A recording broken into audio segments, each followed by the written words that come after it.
My brother destroyed my vacation home and my parents brushed it off saying, "He's just young, you can afford it." I told them not to worry, I'd take care of it. But their faces went pale when they got the repair bill along with my new family gathering policy. I thought my little cabin was my sanctuary, a place of pure peace. But one weekend I walked into a nightmare, a scene of utter malicious destruction.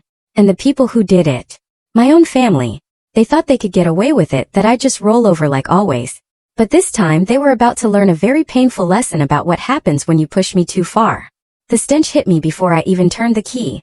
A sour, sickly sweet miasma of stale beer, old cigarette smoke and something else, something vaguely like vomit. My hand froze on the doorknob of the nest. My little slice of heaven, my weekend sanctuary. This was not the crisp, pine-scented air I'd been dreaming of all week. My name is Lacey and I'm what most people would call successful. Early 30s, good career. I'd poured a significant chunk of my savings, and a lot of sweat equity, into this small cabin by the lake. It wasn't fancy, not by a long shot, but it was mine. Every mismatched piece of furniture, every quirky painting, every carefully chosen throw pillow was a testament to late nights at the office, to sacrifices made. It was where I came to breathe, to recharge, to escape the endless demands of city life. And if I'm being honest, sometimes my own family. I pushed the door open, my heart already thumping a frantic rhythm against my ribs. The scene that greeted me? It was like a frat house horror show. My beautiful, calm living room was decimated. Cushions from the sofa were ripped, their stuffing pulled out like grotesque entrails. A sticky, dark stain, when I hoped, though it looked suspiciously like something worse, had soaked into the light pine floorboards I'd painstakingly sanded and sealed myself. Empty beer cans and crushed plastic cups littered every surface, some overflowing with cigarette butts. My antique coffee table, a flea market find I'd lovingly restored, had a deep, jagged crack across its surface, as if someone had danced on it. Or jumped. "No," I whispered, the sound swallowed by the sudden, oppressive silence of the trashed space. "No, no, no." My weekend bag dropped from my nerveless fingers. The kitchen was worse. The fridge door hung open, its contents, or what was left of them, spilled onto the floor in a congealing mess. Broken glass crunched under my boots. Someone had taken a thick, black permanent marker and drawn crude images on the cupboard doors. My carefully curated collection of artisanal mugs, gifts from friends, souvenirs from travels smashed, all of them. Even the little chipped one I'd kept because it reminded me of my grandmother. Tears pricked my eyes, hot and angry. This wasn't just a mess. This was malicious. This was a violation. I forced myself to check the rest of the small cabin. The bathroom mirror was cracked, a spiderweb of fractures radiating from a central impact point. My bedroom. They'd been in my bedroom. My sheets were gone, the mattress stained. Perfume bottles I cherished were empty, their contents likely sprayed around with abandon. A small antique jewelry box, usually tucked away in a drawer, lay open and empty on the floor. It hadn't held much of monetary value, but the few pieces inside were deeply sentimental. My breath hitched. Who would do this? And how did they even get in? I always locked up tight, always. Then I remembered. The spare key. The one I'd reluctantly given my parents for emergencies. An emergency like Brad, my younger brother, needing a place to crash with his deadbeat friends, apparently. A cold dread, quickly followed by a white-hot rage, washed over me. I'd installed a small, discreet security camera facing the main entrance after a minor break-in scare last year. It fed to a cloud service. My hands were shaking so badly I could barely operate my phone, but I pulled up the app. There it was, timestamped 3 nights ago. The footage was grainy but clear enough. Brad grinning like an idiot, fumbling with the key, then ushering in a troop of about 10 other guys and girls. I watched, my stomach churning, as the camera recorded snippets of their party. Them dragging my furniture around. Loud music thumping even through the phone's tiny speaker. Someone swinging from the exposed beam I loved so much. I fast-forwarded, my disgust growing with every frame. Then I saw Brad. Clearly drunk, he picked up one of my framed art prints. A limited edition I'd saved for months to buy, and hurled it like a frisbee across the room, where it shattered against the wall. He and his friends roared with laughter. My blood ran cold, then boiled. He hadn't just trashed my home. He'd flaunted it. As if that wasn't enough, as I scrolled through the last bits of footage from the next morning, showing them finally leaving in a state of disarray, I saw Brad pause by the door. He looked directly at the camera, a smirk on his face. Then he scribbled something on a piece of paper and stuck it to the fridge with one of my magnets. I walked back into the kitchen, my gaze fixed on the fridge. There, amidst the marker graffiti, was a crumpled napkin. Scrawled on it in Brad's unmistakable messy handwriting were just 2 words. Chill out. Chill out. My sanctuary, my peace, my hard-earned property systematically destroyed. And his message was chill out? He hadn't just trashed my home, he'd spat in my face. Chill out. The two words echoed in the trash silence of my kitchen. My hands clenched so tight my nails bit into my palms. I took a deep shuddering breath. Not of calm but of icy resolve. Oh, I was past chilling out. Way past. I pulled out my phone, my thumb hovering over Brad's contact. He picked up on the third ring, his voice lazy and still thick with sleep, even though it was early afternoon. Yo Lacey, what's up Cartman? I'm kind of wrecked. Epic night. He actually chuckled. I'm sure it was, I said, the sarcasm practically dripping. I'm at the cabin, Brad. I've seen the epic night all over my floor, my walls, my furniture. A pause. Then a sigh, not of remorse but of pure annoyance. Oh, that look, Lace. We got a bit carried away. It's no biggie. We'll tidy up next time we're up there. Asterisk next time asterisk? My voice rose despite my efforts to keep it level. There won't be a next time. You deliberately trashed my home. My things. Things I worked for. Geez, chill out. It's just stuff, he said, the exact words from his stupid note. Stuff can be replaced. You're loaded anyway. What's the big deal? The big deal, Brad, I enunciated each word carefully, is that you are an entitled, destructive brat who has finally crossed a line. You have 5 minutes to call me back and tell me you're on your way here to see this with your own eyes. Otherwise, I'm calling the police. That was a bluff mostly. Dealing with the cops would be a nightmare. But he didn't need to know that. Police? Are you serious? He sounded slightly less cavalier now. Mom and Dad will freak. They should, I said. 5 minutes. I hung up. He didn't call back in 5 minutes. He called back in 7, probably after a frantic consultation. Okay, I can't come now, I've got plans, but I'm sorry, alright? Seriously, didn't mean for it to get that out of hand. His apology sounded about as sincere as a politician's promise. Save it, I said. I'm calling Mom and Dad. I disconnected before he could reply and immediately dialed my mother, Nancy. She answered with her usual breezy. Lacey dear, how's your weekend? Not great, Mom, I said, pacing through the wreckage. I'm at the nest. Or what's left of it. Oh. Her voice sharpened slightly. What happened? Is everything all right? No, Mom. Everything is very much not all right. Brad had a party here. The place is destroyed. Furniture broken, walls defaced, my things smashed. I kept my tone factual, letting the words themselves carry the weight. There was a brief silence. I could almost hear her processing, calculating. Oh, Brad, she sighed. A familiar note of exasperated fondness in her voice that always set my teeth on edge. He's just being young, Lacey. Boys will be boys, you know. Asterisk boys will be boys asterisk. I repeated, incredulous. Mom, this isn't some spilled milk. This is thousands of dollars in damage. Malicious damage. I heard my father, Marcus, murmur something in the background. Nancy continued, her voice soothing, placating. Well, I'm sure it's not as bad as all that. You always did have a flair for the dramatic, dear. You have insurance, right? That's what it's for. My jaw tightened. Insurance isn't for deliberate vandalism by family members, Mom. And even if it were, there's a deductible and my premiums would skyrocket. Not to mention the sentimental value of things that are irreplaceable. Oh, sentiment. She dismissed with a wave of her hand I could practically see. Now, Lacey, don't make such a big deal out of it. Your father and I will talk to Brad. He'll get a stern talking to, don't you worry. A stern talking to? I almost laughed. He needs to pay for this. He needs to understand there are consequences. Then came the kicker, the line that had been the soundtrack to so many of my brother's bailouts. Lacey, be reasonable, Nancy said, her voice taking on that slightly martyred tone. You know Brad doesn't have that kind of money. He's still finding his feet.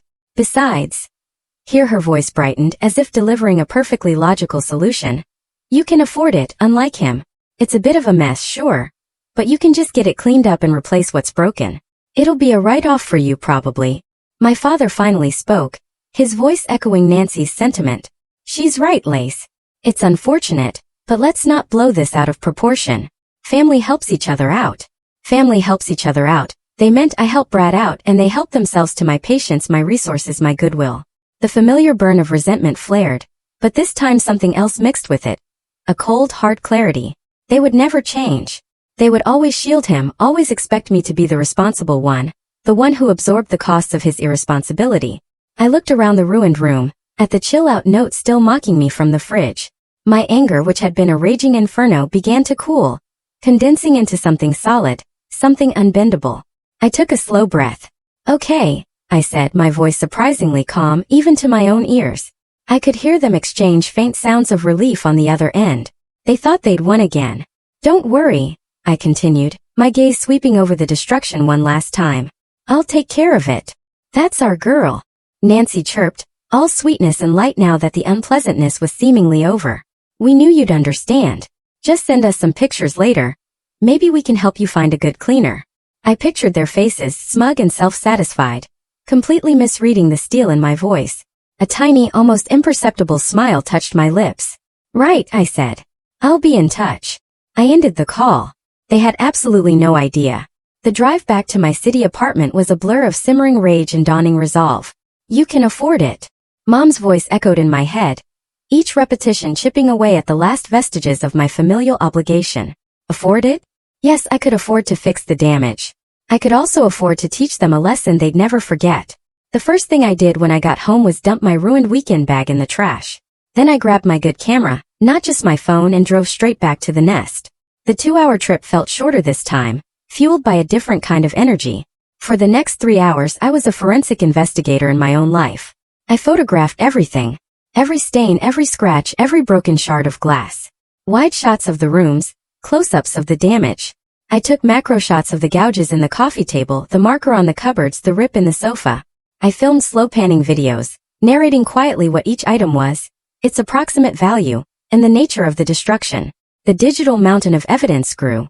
Back in my apartment, I spread printouts of the security footage, stills across my dining table. Brad mid-throw, Brad smirking at the camera, his idiot friends' faces clearly visible, participating in the vandalism. The next morning I called Anukika.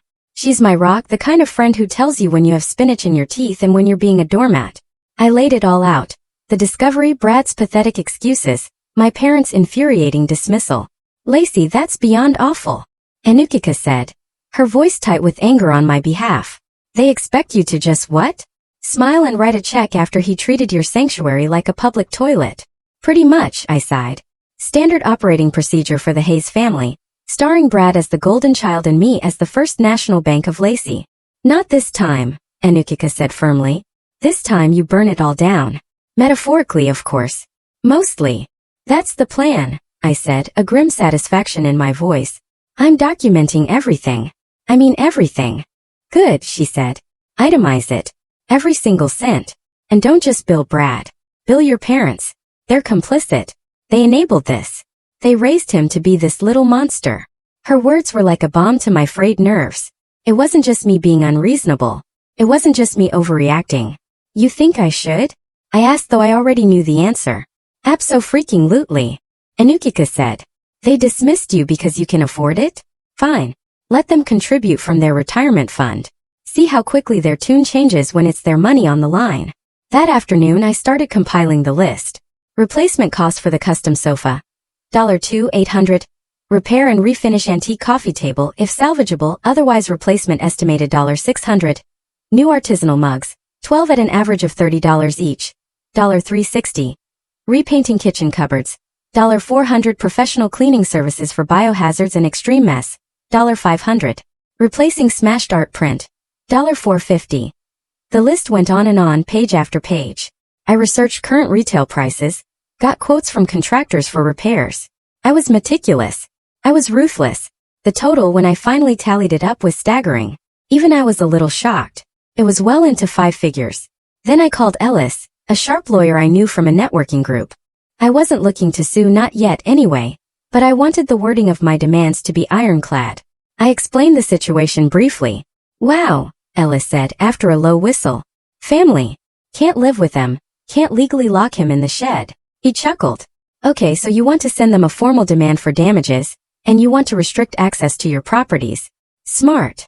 He gave me some precise legal phrasing to include, making it clear that this was a serious claim for restitution of damages caused by negligence and vandalism, and that failure to pay could result in further legal action.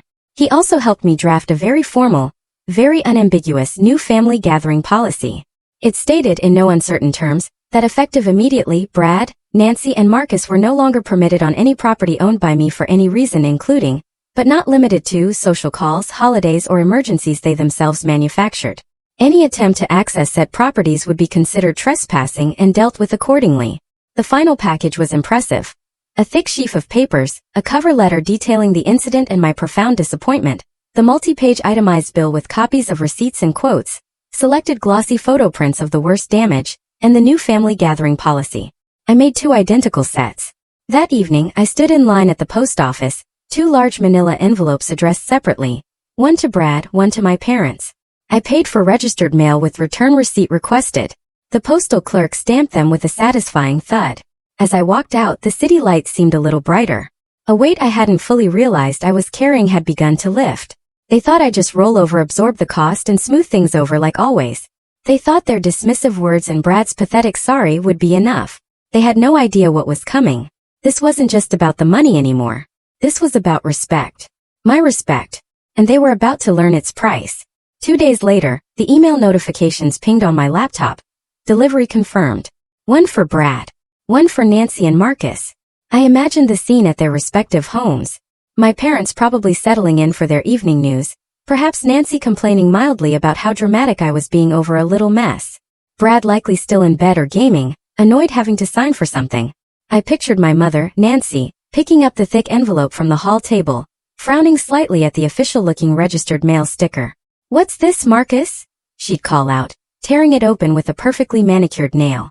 She'd expect a check, or at least a letter full of angst and recriminations that she could easily dismiss. Instead, her eyes would scan the formal cover letter, the polite but firm tone, a stark contrast to the emotional outburst she was used to from me when pushed too far. Then the bill. Page after page of itemized destruction, each line a testament to her son's recklessness and her own willful blindness. The numbers would leap off the page. Not a few hundred for a cleaner, but a sum that would make even their comfortable suburban eyes water. I could almost see her face paling, her hand flying to her mouth. "Marcus! Marcus, you need to see this." My father, Marcus, ever the pragmatist when it suited him, would take the papers, his brow furrowing. He'd flip through them, his expression hardening as he saw the cold, hard figures, the undeniable photographic evidence. The crystal-clear stills from the security footage would be particularly damning. Brad, red-handed, his friends' faces visible. No more boys will be boys now. This was documented. Undeniable. And then the new family gathering policy. Not a suggestion, not a request, but a formal declaration. Banned from the nest, from my city apartment, from any future property I might acquire. Effective immediately. For any gatherings. The finality of it, the sheer audacity from their perspective, would likely render them speechless for a moment. At Brad's apartment the scene would be different, but the shock similar. He'd probably rip open his envelope carelessly, expecting a lecture, maybe a demand for a token apology payment. The sheer volume of paper would surprise him. He'd scan the bill, his eyes widening. He wouldn't understand half the terms, but the final figure at the bottom, that he'd understand. He'd see the photos of himself caught in the act, looking like a fool.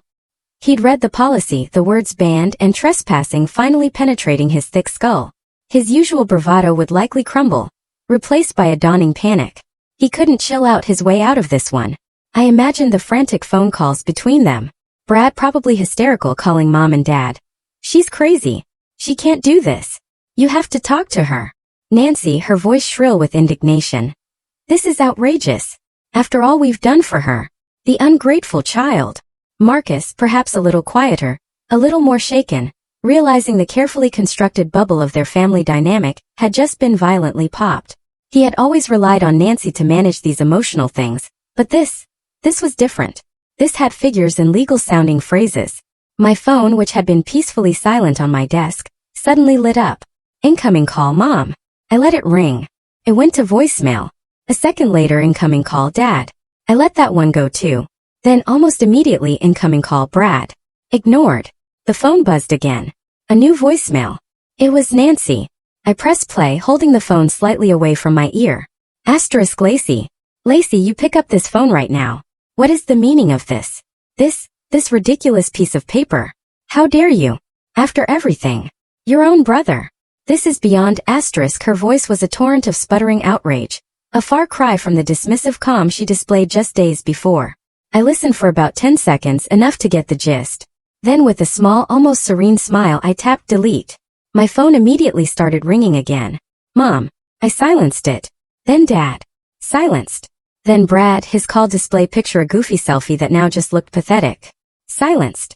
A string of texts started to come through. Mom. Call me immediately. This is unacceptable. Dad. Lacey, we need to discuss this. This is not the way. Brad. WTF, are you serious? You can't do this to me. Brad. Mom and Dad are freaking out. Call them. I read them, a strange sense of detachment washing over me. The panic in their words was a stark contrast to the quiet of my apartment. They were reacting exactly as I had anticipated. Their world, where I was the ever-reliable, ever-forgiving safety net, had just been upended. I poured myself a glass of water, the silence in my apartment feeling richer, deeper than it had in years. The peace was already beginning. They thought they could break my things, dismiss my feelings, and I would just absorb it. They were learning, perhaps for the first time, that actions have consequences. And my ability to afford it also afforded me the ability to draw a line so thick, so permanent, they'd never be able to cross it again. The barrage of calls and texts continued for days. It was like a digital siege. First came the outrage, the sputtering disbelief I'd already sampled. Then it shifted. The voicemails became a masterclass in manipulation. Lacey, honey, it's Mom. Nancy's voice, usually so assured, now dripped with a saccharine, wounded tone. I just don't understand. How could you do this to your family? To us? We love you. This isn't like you at all. Are you okay, dear? Is something else bothering you? You can talk to us, right? Because I was clearly the one with the problem. Then came Dad, Marcus, trying the disappointed but reasonable approach. Lacey, your mother is very upset. Brad is beside himself. This bill, it's just not feasible. And this policy, it's tearing the family apart. Think about the upcoming holidays. Think about tradition. We need to sit down and talk this through calmly.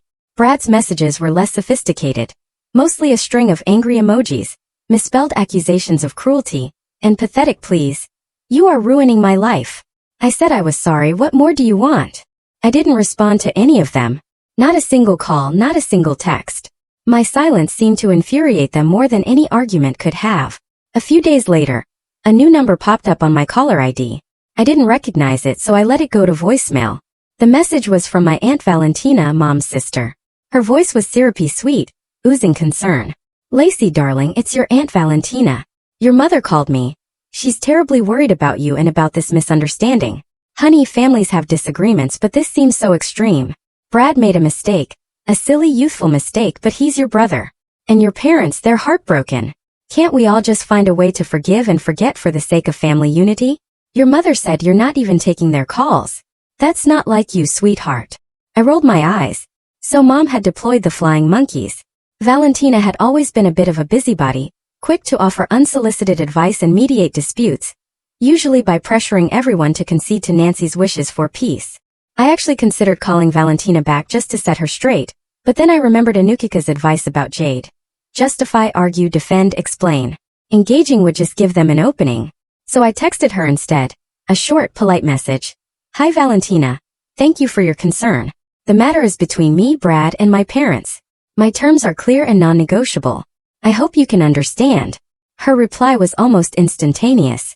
But Lacey, family is more important than money or old houses.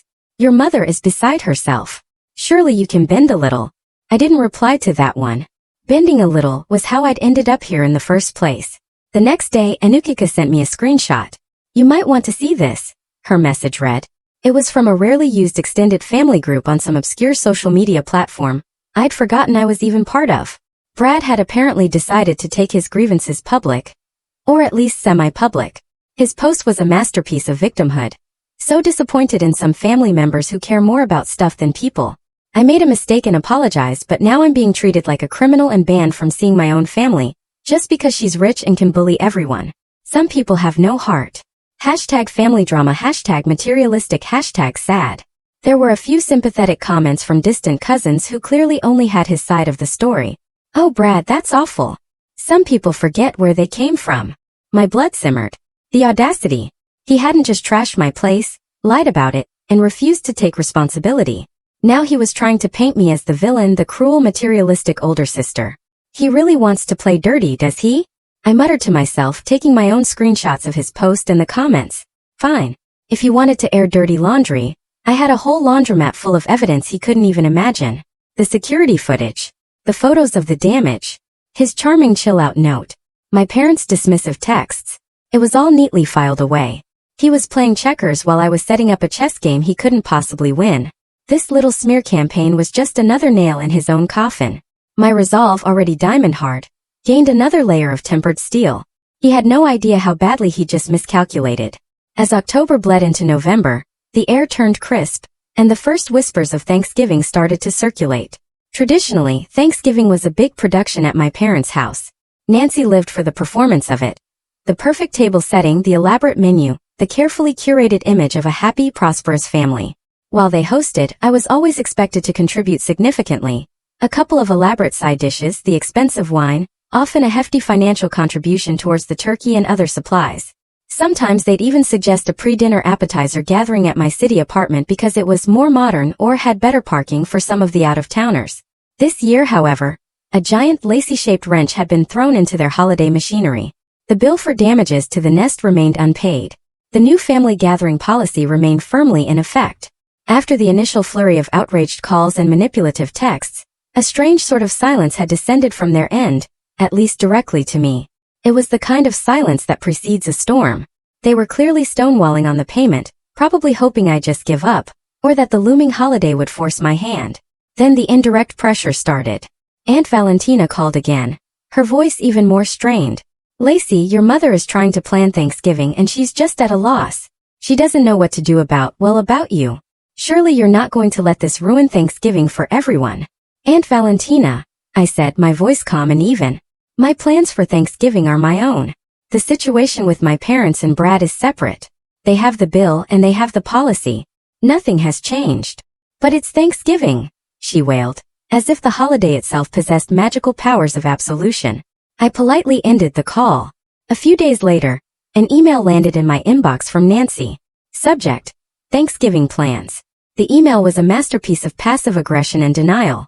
It outlined the usual Thanksgiving dinner details at their house, then casually added, Lacey will need you to bring your famous pecan sweet potato casserole and the cranberry orange relish, and perhaps you could host a small cocktail hour at your place around 1 p.m. before everyone comes over here? It would be lovely to see you and clear the air. We need to put all this unpleasantness behind us and come together as a family. No mention of the 5-figure bill. No acknowledgement of the ban. It was as if my registered letters, the photos, the legalistic policy had all been a figment of my imagination, a temporary tantrum they were benevolently willing to overlook if I just came to my senses. I stared at the email, a humorless laugh escaping me. The sheer, unadulterated gall. When I read it to Anukika over coffee, she just shook her head. They are genuinely living in another reality, aren't they? Clear the air? The air is crystal clear, Lacey. You've made your position perfectly plain. So what do? I asked, though I already knew. You make your own Thanksgiving plans, Anukika said, her eyes sparkling. Quiet, peaceful, and utterly devoid of drama. My place, your place, fancy takeout, sweatpants. The world is our oyster, my friend. The thought was incredibly appealing. A Thanksgiving without the forced smiles, the undercurrents of resentment, Nancy's subtle digs, and Brad's entitled whining. Sounded like paradise. Done, I said. My place. We'll order in from that amazing Indian place and watch terrible movies. Perfect. Anukika grinned. I didn't reply to Nancy's email. My silence was my answer. A week later, another email, this time from my father, Marcus. It was shorter, more direct, but equally delusional. Subject: Thanksgiving contributions. Lacey, your mother is getting anxious about the arrangements. We'll be by your place on Thursday morning, say around 10 a.m., to pick up your usual contributions for Thanksgiving dinner, and we can all talk then like a normal family. This has gone on long enough. Not a request. A statement. As if they could just summon me, command my compliance, and override my clearly stated boundaries by sheer force of will. They were actually planning to just show up.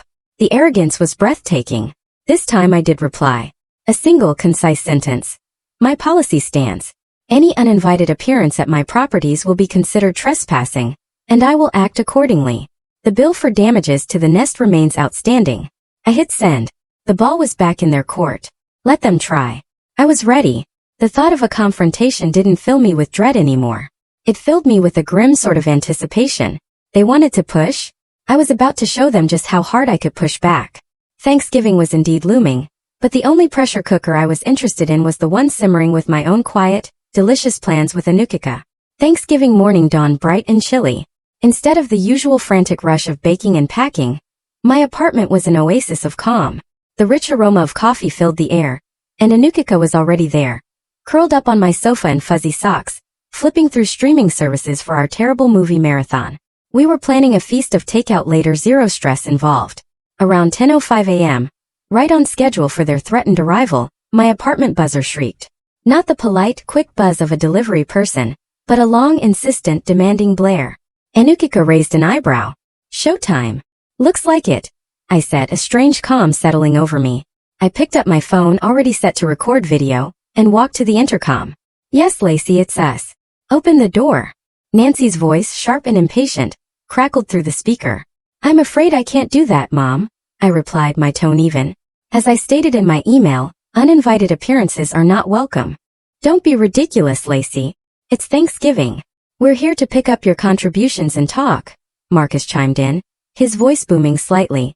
There are no contributions, I said, and we have nothing further to discuss until the bill for the nest is settled. A frustrated sigh from Nancy. Lacey, open this door right now or I swear. I walked to the door, phone still recording, and peered through the peephole. There they were. Nancy, Marcus, and lurking behind them, looking sullen and uncomfortable, Brad. Nancy's face was flushed. Marcus looked stern. And Brad just looked like he'd rather be anywhere else. I opened the door a crack, the security chain still firmly in place. In my other hand, I held a neatly folded copy of the new family gathering policy and a crisp, official-looking document Ellis had helped me prepare, a formal cease and desist letter reiterating the trespass warning. What part of uninvited and trespassing was unclear? I asked, my voice quiet but firm. Nancy pushed forward. Don't you take that tone with me, young lady. We are your parents. You will let us in and we will sort this nonsense out. She actually tried to push the door further open, rattling the chain. No, I said, holding my ground. You are not coming in. This is my home. Your presence here, after being explicitly told not to come, is trespassing. Marcus stepped forward, trying a different tactic. Lacey, please, he said, his voice softer, attempting to sound reasonable. Think of your mother, think of the family. Don't do this. This isn't you. You have a good heart. Let's just talk. My good heart has been taken advantage of for years, Dad, I said. And my good heart is telling me to protect my peace. The terms are clear. Pay the bill, respect my boundaries. Then maybe we can talk. Until then you need to leave. Brad, who had been scowling silently, finally muttered. You're a real, you know that. And you're a destructive, entitled brat who still hasn't paid for the thousands of dollars of damage you caused. I retorted coolly, my eyes locking onto his. He actually flinched. It was then that Nancy escalated, her voice rising to a shout that probably carried down the hallway. We know you don't really mean this. You always come through for family. You wouldn't dare turn us away on Thanksgiving. It's unnatural. Just as she hit her crescendo, the door to the apartment opposite mine opened a crack. Mrs. Henderson, my elderly, sweet-faced, and surprisingly observant neighbor, poked her head out. She'd been a resident in the building for decades and knew everyone's comings and goings. Oh, Lacey dear, Mrs. Henderson said, her voice clear and carrying. Though she was addressing me, she had a clear view of my parents and Brad clustered at my door. I meant to tell you. I was watering my plants on my balcony that Friday, you know, the weekend before last. I saw Nancy and Marcus here. She nodded towards my parents, dropping young Brad and a whole carload of his rather rowdy-looking friends off at the end of your lane, the one that goes up to your little vacation place. I thought it was a bit odd they didn't drive all the way up or stop in themselves. Just sort of waved them off. Quite a noisy bunch they were too. A stunned silence fell. My parents froze. Nancy's mouth, which had been open mid-rant, snapped shut. Marcus's face went from stern to a sort of pasty gray. Brad looked like he wanted the floor to swallow him whole. Mrs. Henderson, bless her unintentional, perfectly timed intervention, had just torpedoed their entire narrative of ignorance and boys will be boys. She'd placed them at the scene, not just as enablers after the fact, but as facilitators before it. They hadn't just known Brad had a key. They'd actively delivered him and his hoard to my doorstep. I simply looked at them, my expression unyielding. The fight visibly drained out of them. Nancy opened and closed her mouth a few times but no sound came out. Marcus just stared, looking utterly defeated. Well, I said into the silence, my voice still calm, That's illuminating. They mumbled a few incoherent, blustering remarks about misunderstandings and Mrs. Henderson being mistaken, but their hearts weren't in it. The public humiliation, the irrefutable implication of their deeper complicity, was too much. Defeated, they began to retreat. Brad shot me one last venomous glare before being pulled away by Marcus. As they shuffled towards the elevator, I called out, loud enough for them, and possibly Mrs. Henderson to hear clearly. The bill is still due. Interest daily. And by the way, I've shared copies of the security footage, Brad's charming social media posts, and this delightful interaction with the rest of the family. Happy Thanksgiving. The elevator doors dinged open. They couldn't get in fast enough. The peace that descended as the doors slid shut was the most satisfying sound I'd heard all day. The silence that followed their retreat down the hallway was profound. Anukika emerged from my living room, a slow grin spreading across her face. Well, she said, that was more entertaining than any terrible movie we could have picked. Mrs. Henderson for the win. Tell me about it, I said, finally letting out a shaky laugh, the adrenaline starting to fade. I should send her a thank you bouquet. Our Thanksgiving was as planned. Quiet, peaceful, and filled with delicious Indian food and genuinely terrible B-movies. There were no passive-aggressive comments, no demands, no expectations. Just easy conversation and the comfort of genuine friendship. It was the best Thanksgiving I'd had in years. In the days that followed, the fallout from the Thanksgiving showdown, as Anukika dubbed it, began to ripple through the extended family. My cousin Kylie, who had always been more level-headed than most, called me a few days later. Lacey, she began, her voice hesitant. So Aunt Nancy is telling everyone you threw them out on Thanksgiving after they just wanted to talk, and that Mrs. Henderson is a confused old lady. Is she now? I said calmly. Funny, because I have a crystal clear video of the entire interaction, including Mrs. Henderson's perfectly lucid statement. And I also have the security footage from the nest, Brad's charming social media confession, and copies of their dismissive texts when I first told them about the damage. I shared a little highlights reel with a few select people. Perhaps you'd like to see it. There was a pause. Oh, Kylie said. Actually, Uncle Robert already forwarded something like that. It's pretty damning. Especially the part where Brad is literally swinging from the rafters. The grapevine, it turned out, worked both ways. Once a few key, less biased relatives saw the actual evidence, the visual proof of the destruction, Brad's arrogance, my parents' complicity confirmed by Mrs. Henderson, and their aggressive behavior at my door, Nancy's narrative of the misunderstood son and the cruel, unforgiving daughter began to crumble. The bill, however, remained unpaid. My lawyer Ellis sent a follow-up letter, a bit more strongly worded this time, hinting at small claims court and the public record that would create. About a week after that, a certified check arrived in the mail. Not from Brad, of course. From Nancy and Marcus. It was for the full amount, every last cent. There was no note, no apology. Just the check. I deposited it immediately. The satisfaction was immense. Not just for the money but for what it represented, accountability finally. Kylie called again a few weeks before Christmas. Things are tense over here, she reported. Aunt Nancy is apparently a wreck, not because she's sorry from what I gather, but because everyone knows Uncle Marcus had to take out a home equity loan to cover that bill you sent. They're not hosting Christmas this year. Say they're not feeling up to it. First time ever. And Brad? I asked, trying to keep my voice neutral. Total pariah, Kylie said bluntly. None of his usual enablers in the family want anything to do with him after seeing what he did. He apparently had some kind of meltdown when he realized no one was bailing him out of this financially or socially. Word is he's actually had to get a real job, part-time stocking shelves. A faint, fading sadness touched me then. Not for them, but for the family. I wished I'd had the one that existed only in greeting cards and holiday movies. But it was quickly overshadowed by a profound sense of peace. The constant anxiety of waiting for the next demand, the next guilt trip, the next act of disrespect, it was gone. My apartment felt lighter. The nest, which I was slowly and lovingly restoring with the money they'd paid, felt like my sanctuary again. I didn't spend Christmas with them, obviously. Anukika and I started a new tradition. A quiet dinner, good wine, and volunteering at a local shelter on Christmas morning. It felt meaningful. Real. The calls and texts from Nancy, Marcus, and Brad eventually stopped altogether. The silence from their corner of the world was no longer a precursor to a storm, but the calm after it. I heard through Kylie that Nancy tried a few times to rally support, to paint herself as the victim of an ungrateful daughter, but the evidence I'd shared had done its work. People knew. My life became my own truly. I realized that my ability to afford it wasn't just about money. It was about affording myself peace. Affording myself respect. Affording myself the power to draw lines and enforce them. Sometimes the only way to win your peace is to be willing to go to war for it, even if the battlefield is your own front door, and the enemy shares your blood. And let me tell you, the taste of that hard-won peace? It's the sweetest victory of all. If you're out there dealing with your own Brads and Nancys, know this, your peace is worth fighting for. Don't ever let anyone make you feel guilty for demanding the respect you deserve.